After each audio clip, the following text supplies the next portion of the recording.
जो इंसान मेहनत पे यकीन करता है ना, वो इंसान कभी किस्मत की बातें नहीं करता। जय हिंद दोस्तों। तो आज के शुरू में वो प्रश्न शामिल किए जो शायद आप कभी यूट्यूब पे पढ़े होंगे दोस्तों, और यूट्यूब पे पढ़े भी होंगे तो बाकी ये प्रश्नों को सोल्व करने का तरीका भले ही पता होगा, रुको जरा।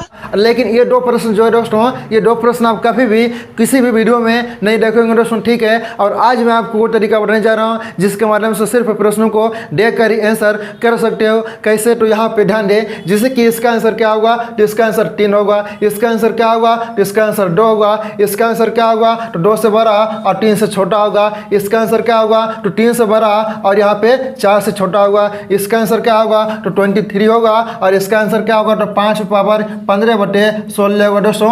यानी कि सिर्फ प्रश्नों को देखकर ही आंसर करना। हम यहाँ पे आंसर याद करके नहीं आए, जितना स्पीड से हम आंसर कर रहे हैं उससे दुगना स्पीड से आप आंसर करोगे। सिर्फ यही गुजारिश है कि इस 10 मिनट की वीडियो में बने रहेगा दोस्तों, और आप सभी से यही गुजारिश है अगर वीडियो अच्छा लगे तो ज़्यादा से ज़्यादा अपने सभी ग्रुप में शेयर भी जरूर कीजिएगा दोस्तों। तो आइए हम अपनी कहानी को शुरू करते हैं दोस्तों। तो जैसे कि आप सभी को जो प्रश्न यहाँ पे पढ़े होंगे तो वो प्रश्न पहले यहाँ पे सोल्व करते हैं। जैसे कि यहाँ पे बहुत से लोगों को यहाँ पे पता होगा कि अंडर रूट, जैसे कि यहाँ पे जो प्रश्न यहाँ पे लिख रहे हैं वो प्रश्न इसमें शामिल नहीं है, देख सकते हो, ठीक है। तो जैसे कि यहाँ पे अगर रूट अंडर 12 प्लस है रूट अंडर 12 प्लस है रूट अंडर 12 प्लस है रूट अंडर 12 यानी कि अनंत तक है दोस्तों।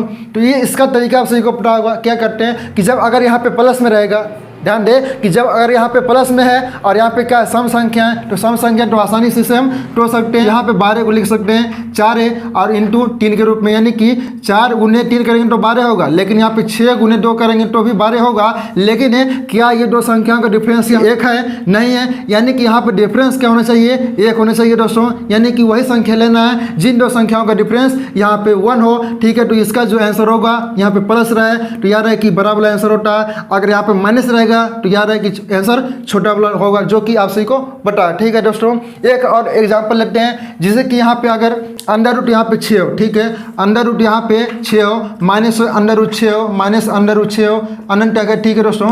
तो इसका आंसर क्या होगा तो इसका आंसर भी आप सभी को पता है, ठीक है। तो यानी कि यहाँ पे माइनस है और यहाँ पे क्या है सम संख्या है, तो सम संख्या तो आप आसानी से तोड़ सकते हैं, ठीक है। यानी कि 6 तो 6 को ऐसी दो संख्या में तोड़ना है जिनका संख्याओं का डिफरेंस क्या हो तो 1 हो, ठीक है ना, 1 होगा। तो यहाँ पे यानी कि 2 से तोड़ना 2 एवं 3 के रूप में, ठीक है। यहाँ पे डिफरेंस क्या है तो 1 का है, यानी कि यहाँ पे अगर माइनस है तो याद है कि छोटा वाला आंसर होगा, ठीक है ना। अगर यहाँ पे प्लस रहेगा तो आपका आंसर बड़ा वाला होगा। तो यहाँ पे माइनस है तो इसका आंसर क्या होगा तो 2 होगा, जो कि आप सभी को पता है यहाँ तक, ठीक है दोस्तों। अब हम यहाँ पे दोस्तों चलेंगे, अब जो हम प्रश्न यहाँ पे लिख के आए उस पर चलेंगे, जो कि यहाँ तक आप सभी को पता भी होगा, ठीक है दोस्तों। और माइनस वाले प्रश्न दोस्तों यहाँ पे जो है यहाँ पे देख सकते हो कि ये बहुत कम आप देखे भी होंगे दोस्तों, और बहुत से ऐसे वीडियो कम है जिनमें कि ये प्रश्न बताया गया, ठीक है। प्लस वाले भले यहाँ पे बताया गया, लेकिन माइनस वाले बहुत कम ही ऐसे वीडियो यूट्यूब पे मिलेंगे दोस्तों। तो यहाँ पे माइनस रहेगा तो क्या करेंगे तो पहले यहाँ पे हम प्लस वाले समझते हैं कि यानी कि अंडर रूट 7 यानी कि सीरीज सी, यानी कि जो विषम संख्या उसका हम सभी को निकालना। कोई भी संख्या जैसे कि यहाँ पे 60 है, यहाँ पे 9, यानी कि विषम संख्या का निकालना है। जब अगर प्लस रहेगा तो और माइनस रहेगा तो सिंपल सा, ठीक है। यानी कि यहाँ पे 60 है प्लस है अंडर रूट 60 है प्लस से अंडर रूट 60 है, यानी कि यहाँ पे विषम संख्या है और इन्फिनिट है, ठीक है दोस्तों। तो इसका तरीका क्या होता है कि याद रहे कि जब अगर प्लस है ना तो प्लस है दोस्तों, तो यहाँ पे यानी कि 60 है तो 60 को क्या हम ऐसी दो संख्या में तोड़ सकते हैं जिन दो संख्याओं का डिफरेंस 1 हो? नहीं, यानी कि उसके बाद जाएंगे प्लस है तो आगे जाएंगे, ठीक है ना। प्लस है तो हम आगे जाएंगे, तो 60 के बाद 8 है तो 8 को हम क्या ऐसी दो संख्या में तोड़ सकते हैं जिन दो संख्याओं का डिफरेंस यहाँ पे 1 होगा दोस्तों। क्या हम तोड़ सकते हैं? नहीं तोड़ सकते हैं। उसके बाद यहाँ पे जाएंगे आगे 9, क्या 9 ऐसी संख्या है जिन दो संख्याओं का अगर गुणनखंड करेंगे तो क्या डिफरेंस हमारा 1 होगा? यही नहीं, 9 का भी नहीं होगा। उसके बाद 10 नहीं होगा, उसके बाद 11 भी नहीं होगा, 12 होगा, है ना, 12 होगा। यानी कि 12 को हम लिख सकते हैं यहाँ पे 4 है और इंटू 3 के रूप में। यानी कि दोस्तों यहाँ पे ध्यान रहे कि प्लस है तो आगे जाएंगे और आगे ऐसी दो संख्या को यहाँ पे खोजना, यानी कि ऐसी संख्या खोजना है जिसे तोड़ने पर डिफरेंस क्या हो तो 1 हो। याद रहे कि डिफरेंस क्या हो तो 1 हो, यानी कि आपका जो आंसर होगा वो हम यहाँ पे लिख सकते हैं कि यहाँ पे 3 से बड़ा और यहाँ पे दोस्तों जो 4 से वो छोटा होगा, यानी कि 3 और 4 के बीच भी आंसर लिख सकता है। ठीक है, ऑप्शन में जो रहेगा वो 3 एवं 4 के बीच रहेगा या 3 से बड़ा 4 से छोटा रहेगा। ठीक है दोस्तों, तो उम्मीद करता हूँ कि आप सभी को ये समझ में आ गया होगा दोस्तों। यानी कि यहाँ पे आप सभी को समझाएं कि आप प्लस वाले अगर यहाँ पे माइनस रहेगा तो हम दोस्तों उसे किस प्रकार से सोल्व करेंगे, तो यहाँ पे ध्यान दें। जैसे कि यहाँ पे अगर माइनस हम ले लें तो यहाँ पे क्या करना है, तो माइनस रहेगा तो आप सभी को तरीका क्या बताएं, यानी कि माइनस है तो कम है, ठीक है, प्लस है तो वृद्धि होगा, यानी कि हम आगे जाएंगे और माइनस है तो हम पीछे जाएंगे। तो यहाँ पे 60 है तो 60 के पीछे क्या होगा, यहाँ पे यानी कि 6 होगा। तो क्या 6 को हम ऐसी दो संख्या में तोड़ सकते हैं जिन दो संख्याओं का डिफरेंस 1 हो, हमेशा डिफरेंस 1 ही होना चाहिए। तो हाँ, इसे हम तोड़ सकते हैं 2 एवं 3 के रूप में, 2 एवं 3 के रूप में, या 3 या 2 कह सकते हैं। ठीक है, आगे पीछे उससे कोई मतलब नहीं है, लेकिन ऑप्शन को यहाँ पे टिक करते समय यहाँ पे ध्यान देना है कि यहाँ पे क्या होना चाहिए, 2 से बड़ा है ना, 2 से बड़ा और यहाँ पे 3 से छोटा होना चाहिए। ठीक है ना, 3 से छोटा होना चाहिए, या आपका ऑप्शन इस प्रकार से भी रह सकता है या 2 एवं 3 के बीच भी रह सकता है। ठीक है दोस्तों, तो उम्मीद करता हूँ कि आप सभी को ये समझ में आ गया होगा। जब अगर विषम संख्या रहेगा तो ठीक है, तो यानी कि आपका जो इसका आंसर होगा वो क्या होगा दोस्तों, तो इसका आंसर जो होगा वो 3 से बड़ा और 4 से छोटा होगा। ठीक है दोस्तों, उसके बाद यहाँ पे क्या है, 9 है, यानी कि ये पहला प्रश्न हो गया। उसके बाद यहाँ पे क्या है, 9 है दोस्तों। तो यहाँ पे ध्यान दें कि यानी कि विषम संख्या है, तो सीधी सी बात है कि विषम संख्या के तरीका आप सभी को बता दिए। यानी कि यहाँ पे क्या है, √9 है, प्लस में रहेगा माइनस में रहे, आप सभी को तरीका बता दिए। तो यहाँ पे +9 ठीक है। तो इसका तरीका क्या बताएं कि यानी कि 9 को क्या हम ऐसी दो संख्या में तोड़ सकते हैं जिनका डिफरेंस क्या है, 1 होगा, नहीं होगा, बिल्कुल नहीं होगा।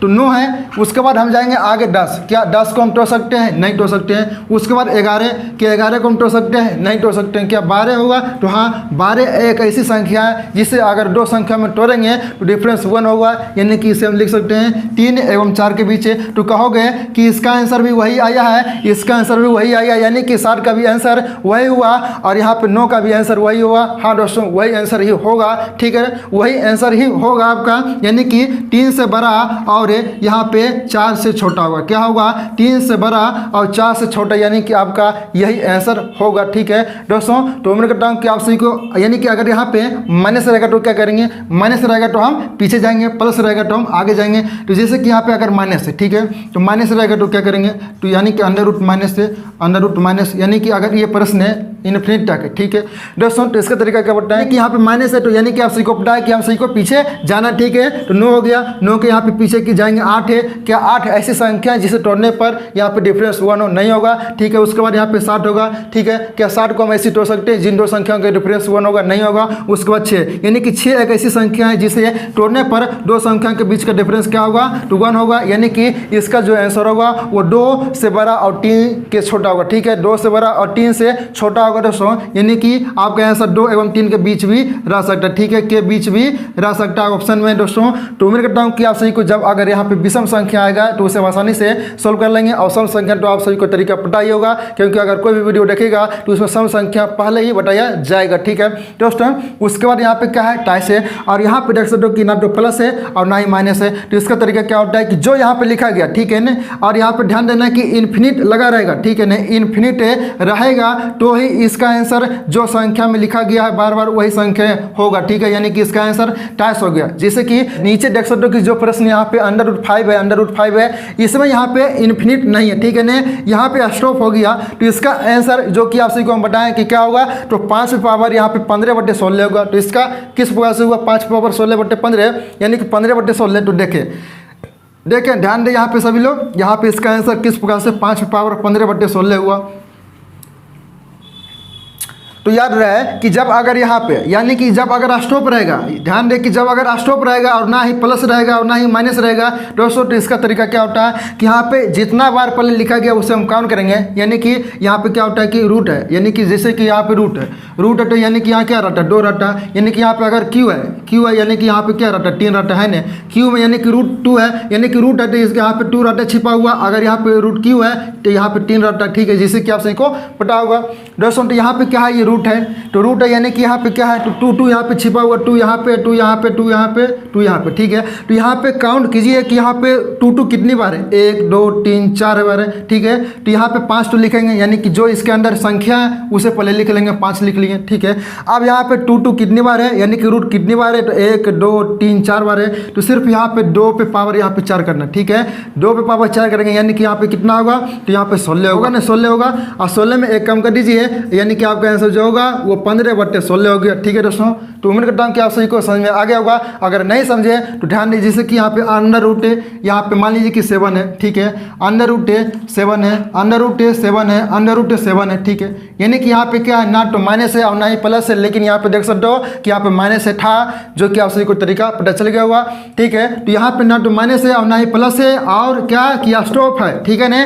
और क्या किए, स्टॉप है, इन्फिनिट नहीं है। तो इसमें हम तरीका क्या अप्लाई करेंगे, यानी कि पहले यहाँ पे काउंट करेंगे कि यहाँ पे रूट कितनी बार है, तो 1 2 3 4 बार है, ठीक है। तो करना क्या है कि यहाँ पे जो इसके अंदर संख्या है 60 है, क्या करना है कि यहाँ पे 4 है, यानी कि जो पहले इसके अंदर संख्या वो लिख लिए। अब यहाँ पे 4 बार यहाँ पे रूट है, तो 2 पे पावर 4 ही करना, हमेशा 2 पे पावर ही 4 करना। 2 कहाँ से आया, तो आप सभी को बता दिया कि रूट है, तो यहाँ पे 2 छिपा रहता है। अगर क्यू रहेगा तो यहाँ पे 3 छिपा रहता है, यानी कि क्यू रहेगा तो यहाँ पे लिखा जाएगा, ठीक है ना। रूट है तो यहाँ पे 2 छिपा रहता है, जो कि आप सभी को पता होगा, इसका बेसिक है। तो यहाँ पे 2 पे पावर 4 करेंगे तो कितना होगा, इसका मान 16 होगा, ठीक है। तो 16 में एक कम कर दीजिए, यानी कि यहाँ पे 15/16 हो गया, ठीक है। तो 60 पे पावर 15/16 आपका इसका भी आंसर हो गया दोस्तों। तो उम्मीद करता हूँ कि आप सभी को समझ में आ गया होगा, ठीक है दोस्तों। तो अब हम इस 2 प्रश्नों को सोल्व करते हैं, ठीक है। तो यहाँ पे सभी लोग ध्यान दें, जैसे कि यहाँ पे दोस्तों जो पहला प्रश्न है, यहाँ पे इसे हम और किस किस रूप में लिख सकते हैं। तो यहाँ पे जैसे कि 9 है, तो यहाँ पे क्या है, 9 है, तो 9 को हम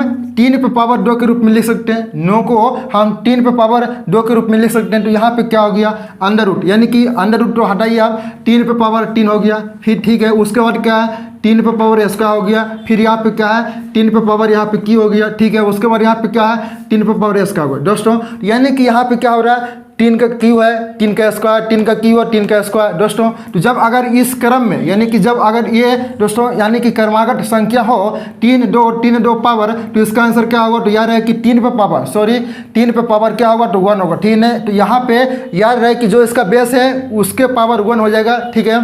तो जैसे कि यहाँ पे क्या है, तो यहाँ पे 4 है, तो 4 को हम लिख सकते हैं 2 पे पावर 2 के रूप में, ठीक है। यानी कि यहाँ पे क्या है, तो 2 का क्यू है, उसके बाद यहाँ पे क्या है, 2 का, यहाँ पे क्या है, स्क्वायर, फिर यहाँ पे 2 का क्यू है, फिर यहाँ पे 2 का स्क्वायर, ठीक है। यानी कि इसका बेस क्या है, तो हमेशा 2 है, और यहाँ पे घाट क्या है इसका, 3 2, यानी कि ये क्रमागत है। यहाँ पे दोस्तों क्रम में जो संख्या चल रही है, जब अगर 3 2 चले, तो यहाँ पे जो इसका बेस है 2 होगा और पावर 1 कर दीजिएगा, ठीक है। यानी कि इसका जो आंसर होगा वो 2 ही होगा, ठीक है ना। यानी कि ऑप्शन में जो रहेगा वो 2 ही होगा, ठीक है दोस्तों। तो याद रहे कि जब अगर ये क्रमागत रहेगा 3 2, तो हमेशा इसका आंसर 2 होगा, या 2 पे पावर 1 भी लिख सकते हैं दोस्तों।